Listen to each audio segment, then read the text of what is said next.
Hello po, magandang umaga, magandang tanghali, magandang gabi, magandang madaling araw po sa inyo lahat. Diyan po sa abroad, sa Amerika, Canada, Saudi Arabia, UAE, Singapore, Malaysia, Thailand, at saan man pong sulok ng mundo ay may Pilipino.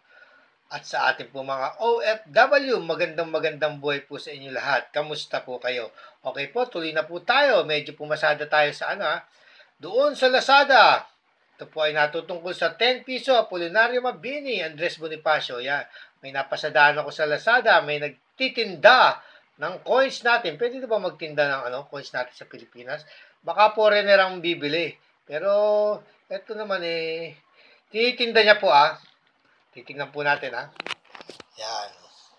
Sa Lazada, 2006, may nakadisplay na po, 2006. Ayan, 850 niya po yung pinagbibili. 10 piso Philippine 2006, semi-uncirculated and shiny, very good condition, collectible with case and freebies pa. May freebies pa. Titingnan natin yung freebies niya, 2006.